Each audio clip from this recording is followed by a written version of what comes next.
Most important, but probably the least sexy thing I'm going to talk about is cost of ownership. We understand that cost dynamics have changed, especially in the last 18 months. Running a park is very different than it used to be. And we're in a very unique situation. We're the only major manufacturer that operates amusement parks and manufactures attractions.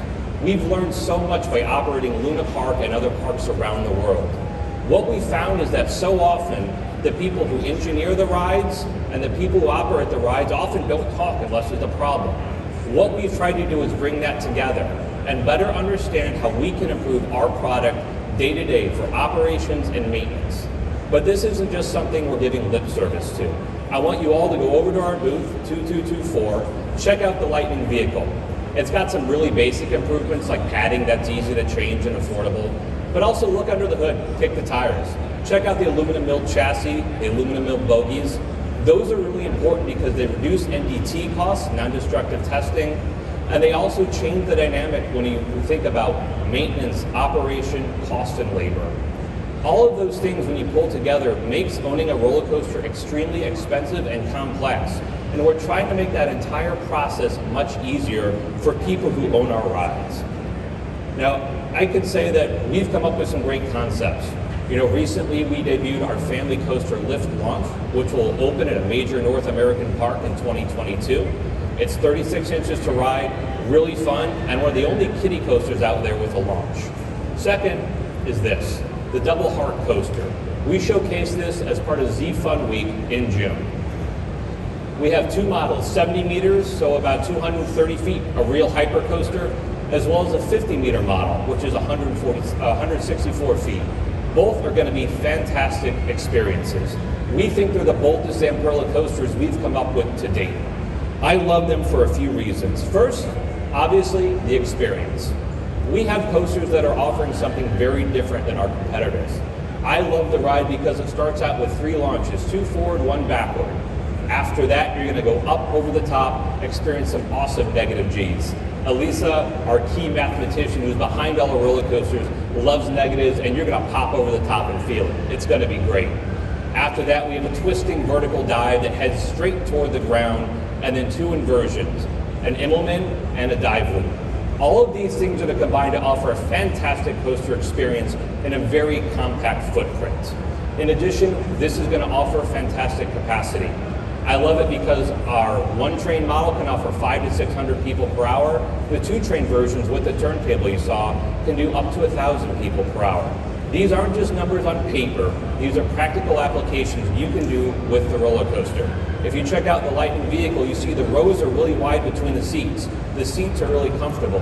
And from an operator's perspective, you can actually move people through the ride. I know I've been involved in projects before where we had a theoretical capacity that was one level, and a practical capacity that was quite different. We're working to make sure that all the rides that we put forward can really meet the spec sheets that are on paper. And third, we're thrilled to introduce the Family Thrill Launch Coaster. This is the newest coaster from Zamperla's family of coaster attractions. I love this because I'm the dad of a stubbornly short 5-year-old daughter. She barely got over 42 inches this year, and I love taking her to parks. But when we visit, we notice something. There are tons of kiddie coasters that are 36 inches to ride. Where do the thrill coasters start at 48 inches? There's this huge gulf in between of attractions that we're missing for kids. And we want to get them on coasters. And I think when you look at this concept, you can see it's going to be thrilling for those kids that are 4, 5, 6, 7, 8, but also a lot of fun for teens, tweens, and young adults. It's a coaster that speaks to everybody. Over 60 years ago, Morgan and Bacon of Aero developed the Mine Train at Six Flags Over Texas, and it revolutionized the roller coaster industry. We think the Family Thrill Launch is going to do that for us too. We think it's going to bring a new generation of coaster riders to the table, and they're going to love what this ride has to offer. It has some really great marketable features also. As you can see here, we start out with a backwards launch, go up a dead-end spike, and through a forwards launch. It's a great marketable asset for a park to have. After that, it's a fantastic layout. We can do custom layout to make it fit. This is the sample that we're offering on the show floor.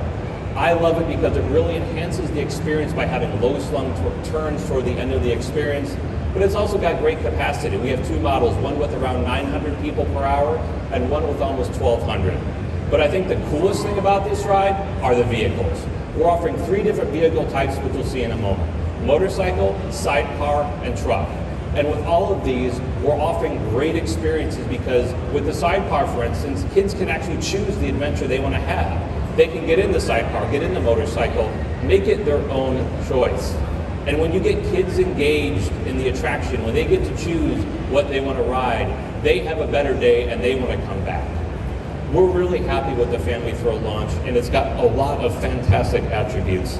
The other thing I want to say about it is that what we're doing on a lot of these new